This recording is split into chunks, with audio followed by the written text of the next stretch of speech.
নারীকে বিয়ে করো। এখনকার যুবকরা কি করে জানেন? যার বউ অন্যের বউ ঘরে, সেখানে ভুতাভুতি করে। আছে না নাই? তুমি ওখানে প্যাঁচ লাগাও কেন? নিজেও বিপদে পড়তেছো, আরেকজনকে বিপদে ফেলায় দিচ্ছ। কি দরকার? অনেক ফাঁকা আছে না মহিলা যাদের স্বামী নাই, তাদেরকে বিয়ে করতে বলেছেন কে? আল্লাহ। যুবকরা, তোমাদের রিজিক বাড়বে, 3টা আমল করবা। 3টা আমল যদি করো, তোমাদের রিজিক যা ছিল তার ডাবল হয়ে যাবে। শুনবা? আগ্রহ আছে? 1 নম্বর, তাড়াতাড়ি বিয়ে করো। হ্যাঁ? ও, কি সমস্যা তোমাদের? বিয়ে করার সমস্যা? হ্যাঁ, কি সমস্যা কও? ও আগে চাকরি লাগে না, যে কি অভিযোগ দেখেন, কি সমস্যা? হ্যাঁ, ও বাবাদের একটু বলতে হবে না, বাবাদের সমস্যা আছে। হ্যাঁ,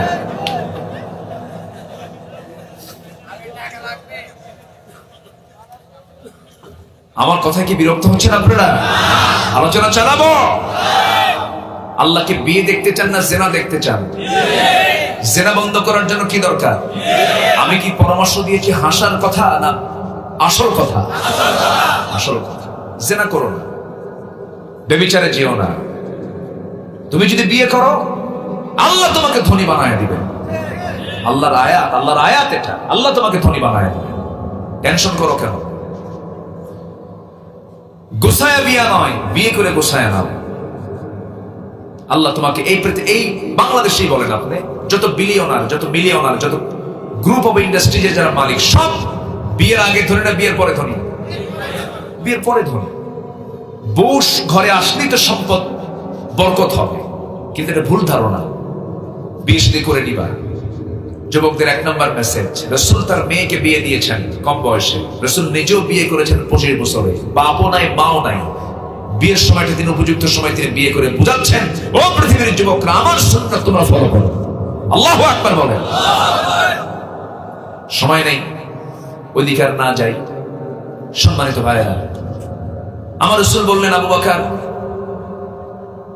রাখালকে দাও। রাখাল খেয়ে নিল, দুধ কমে না। রাসূল শেষে দুধের পাত্রটা নিচে নিয়ে বিসমিল্লাহ বলে সেবন করলেন, দুধ শেষ করে ফেললেন। এরপর বলছেন, আবু বকর চলো যাই। রাখাল কাঁদে। রাখাল কি করে? রাখাল মনে মনে চিন্তা করে, আবার কোন আজীব মানুষ পাইলাম, এরকম মানুষ তো কোনোদিন পাই নাই। এবার বলছে, ঠিক আছে, আপনি চলে যাচ্ছেন, কিন্তু আমাকে সাথে নিয়ে যান। রাখালের কথা শুনে রাসূল বলছেন, তুমি কি আমানতদার? এই ছাগলগুলো দেখবে কে? তাও তো একটা কথা। আমি যেতে পারছি না, ভালো কথা, কিন্তু আপনি আমাকে একটা দোয়া শিখিয়ে দিয়ে যান। ওই দোয়াটা, যে দোয়া পরে আপনি ওলানে হাত দিলেন, ওলানটা দুধে ভরপুর হলো, সেই দোয়াটা আমাকে মুখস্থ করায় দেন। কেন? ওই দোয়া মাঝে মাঝে পড়বো, আমিও দুধ খাবো। আমার নবীজি বললেন, সাহাবী শোনো, 1000 বার দোয়া পড়ে তো কোনো লাভ হবে না, দোয়ার সাথে তোমার কোনো কাজ হবে না, কারণ তোমার মধ্যে শিরকিয়াতের গন্ধ আছে, তাওহীদের কোনো গন্ধ নাই। তাওহীদের ফ্লেভারটা নিলে পরে এই দোয়াটা তোমার কাজে লাগবে। সঙ্গে সঙ্গে রাখাল বলছে, আপনার চেহারা দেখে মনে হচ্ছে আপনি সাধারণ কোনো মানুষ নন। আমার মন বলছে আপনি মনে হয় সেই মক্কার নবী, আল্লাহর পয়গম্বর মুহাম্মদ সাল্লাল্লাহু। আবু জেহেল চেনে না, আবু লাহাব চেনে না, নবীর আপন চাচা আবু লাহাব চেনে না, নবীর ঘরের সঙ্গে ঘর আবু জেহেল চেনে না, অথবা চেনে না, সাইবা চেনে না।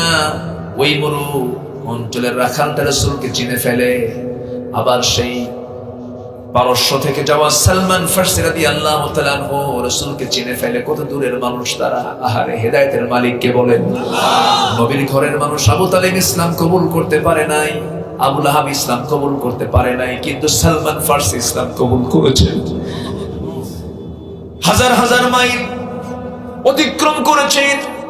সালমান ফারসি খ্রিস্টান ছিলেন, অগ্নিপূজক ছিলেন, বহু ধর্ম জীবনে চেঞ্জ করেছেন। রাসূলকে যখন মদিনায় পেলেন, রাসূলকে মদিনায় পেয়ে দূর থেকে লক্ষ্য করছেন, এত সুন্দর মানুষ সামনে গিয়ে দাঁড়াইছেন। এখন বলছেন, আমি আপনাকে কিছু মান্নত দিতে চাই, কিছু মান্নতের টাকা দিতে চাই। রাসূল বলেন, না, মান্নতের টাকা আমি নেই না। এবার বলছে, আমি কিছু আপনাকে হাদিয়া দেবো। হ্যাঁ, আমি হাদিয়া গ্রহণ করতে পারি। 2টা চেক হয়ে গেল।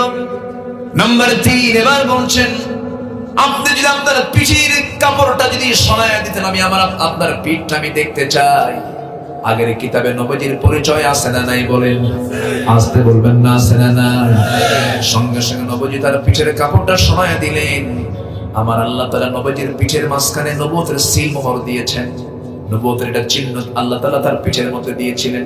সেই নবুয়তের সেই সিল মোহর যখন সালমান ফার্সির নজরে পড়ে গেল, রাসূলকে জড়িয়ে ধরে বলছেন, আশহাদু আল্লা ইলাহা ইল্লাল্লাহু ওয়াহদাহু লা শারীকা লাহু ওয়া আশহাদু আন্না মুহাম্মাদান আবদুহু ওয়া রাসূলুহু। হেদায়েতের মালিক কে?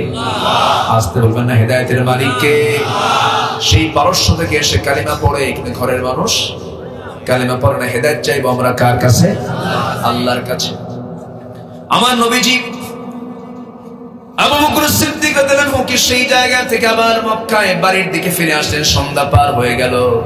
এইরকম করে 13টা বছর রাসূল শুধু মক্কার মাটিতে শুধু মার খেয়েছেন, তায়েফে গিয়ে মার খেয়েছেন।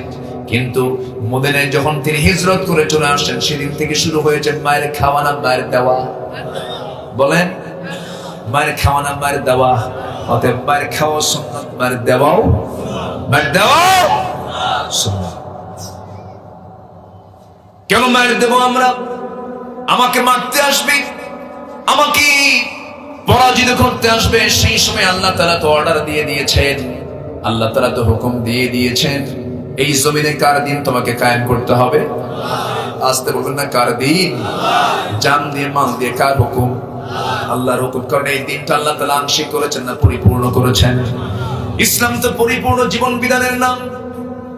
বদর গেল, উহুদ গেল, খন্দক গেল, হুনাইন গেল, তাবুক গেল, এইরকম করে ৮৬ যুদ্ধ আমার নবীজি 10 বছর পরিচালনা করে সর্বশেষ যখন তিনি সাহাবায়ে কেরামকে নিয়ে একটা বিশাল সমাবেশ অংশগ্রহণ করলেন, নবীজির সেই বক্তব্যের মধ্যে আয়াত নাযিল হয়ে গেছে। আজকের যা আলোচনার যা আলোচ্য আয়াত সূরা মায়েদার ৩ নম্বর আয়াত।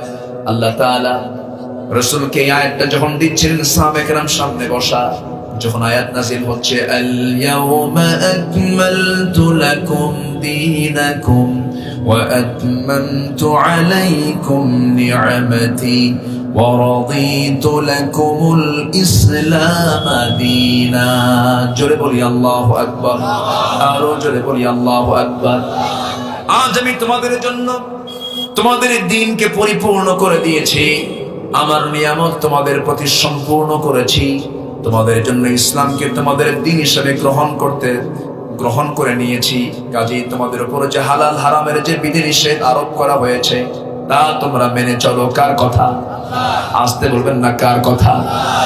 এই দিন তো পরিপূর্ণই হয়ে আছে। এই পরিপূর্ণ দিনকে বাদ দিয়ে অন্য কোন দিনকে গ্রহণ করলে পরে আল্লাহ কি বলেছেন? ওয়া মাইয়াবতাগি গায়রাল ইসলামি দীনান فلن يقبل منه وهو في الآخرة من الخاسرين। জীবন বিধানের সাথে ইসলামকে ছেড়ে দিয়ে অন্য কোন দিনকে যদি কেউ গ্রহণ করে, তার নামাজ কবুল হবে না, রোজাও কবুল হবে না, দান সদকা কবুল হবে না। তাহলে জীবনের সকল জায়গায় দিন মেনে চলতে হবে কার? বিধান মেনে চলতে হবে কার? হুকুম মেনে চলতে হবে কার? সুদের কারবার করব, জিনার কাছে যাব, মদের কারবার করব, নেশার কোন কারবার করব, ইয়াবার কাছে যাব, জুয়ার কাছে যাব। জুয়া খেলা আছে নাকি? বান্দা আল্লাহর কাছে 2 হাত তুলে মোনাজাত করে, আবার জুয়া যারা খেলে তারাও কিন্তু মোনাজাত ধরে। মোনাজাত ধরে না? এরকম করে মোনাজাত, গোল মিটিং বসে মোনাজাত ধরে। ওই সমস্ত মোনাজাত ধরা যাবে না। জুয়ার কাছে যাওয়া যাবে না, সুদের কাছে যাওয়া যাবে না। এগুলো সব জাহেলদের কাজ, আবু জাহেলদের কাজ। এই জন্য আমরা সমস্ত মুনকারকে বর্জন করব, মারুফকে আমরা গ্রহণ করব। ওয়াল মুমিনুনা ওয়াল মুমিনাতু বা'দুহুম আউলিয়াউ বা'দ ইয়া'মুরুনা বিল মা'রুফি ওয়া ইয়ানহাউনা আনিল মুনকার। জোরে বলি আল্লাহু আকবার। মুমিনরা কি করে? মুমিনরা সৎ কাজের আদেশ দেয়, অসৎ কাজের বাধা দেয়। আর মুনাফিকরা কি করে? মন্দ কাজ তারা চালু করে, সৎ কাজকে, ভালো কাজকে তারা বন্ধ করে দেয়। যাত্রার পক্ষে কথা বলে, নাটকের পক্ষে কথা বলে, অশ্লীলতার পক্ষে কথা বলে, বেহায়াপনার পক্ষে কথা বলে, আবার বলে মাহফিল কইরা কি লাভ। এরকম বলার লোক আছে না নাই? আসছে বলবেন না, আছে না নাই? মাহফিল করার লাভটা কি শোনেন? এই যে মাহফিল হচ্ছে এখানে, এই জায়গায় কি কোনো গান হবে নাকি? আসতে বলে গান হবে নাকি? আমি তো বলতে চাই প্রত্যেকটা গ্রামে গ্রামে মাহফিল চালু হওয়া দরকার, ঠিক কিনা? গ্রামে গ্রামে মাহফিল হওয়া উচিত। এটা একটা আন্দোলন, এটা একটা প্রতিবাদ। আল্লাহ তুমি যুবকদের এই অংশগ্রহণকে তুমি আল্লাহ কবুল করো, তাদের এই উদ্যোগকে তুমি আল্লাহ কবুল করো, তাদের আয়োজনকে তুমি আল্লাহ কবুল করো। এশার নামাজ কিন্তু হয় না। এশার নামাজ পড়বেন না আপনারা? 5 ওয়াক্ত নামাজ পড়বেন কার? একটু হাত তুলে দেখেন। জোরে বলি ইয়া আল্লাহ, আরো জোরে ইয়া আল্লাহ। আমাদেরকে 5 ওয়াক্ত সালাত আদায় করার তৌফিক তুমি আল্লাহ দিয়া দাও। জোরে বলি আমিন।